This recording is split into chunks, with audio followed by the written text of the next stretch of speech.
ആ മലയുടെ പേരെന്തായിരുന്നു? ജബൽ ജെയ്സ്. ഹിമാലയ മലനിരകൾ കിടക്കണ പോലെ പല ലെയറായിട്ട് കിടക്കണ്ടല്ലേ?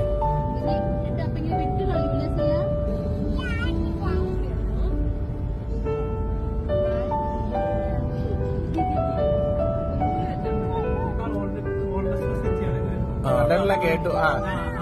ഇതിലെങ്ങാണ്ടൊക്കെയാണ് പണ്ട് വന്നോണ്ടിരുന്നല്ലേ ആൾക്കാര് വരുമ്പോ. ഞാൻ എപ്പോഴും ഓർക്കും സൈറ്റിൽ ഇപ്പൊ ഒരാളുണ്ടായിരുന്നെങ്കിൽ ഒരു വീഡിയോ എടുക്കാറുണ്ട്.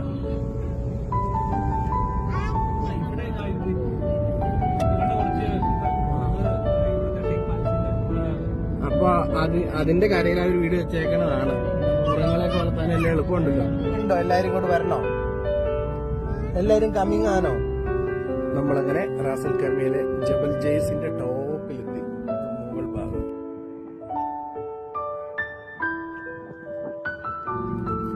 ഈ വഴിക്കിടെ നമ്മൾ കയറി വന്നേ. ആ ഫുള്ള് വഴി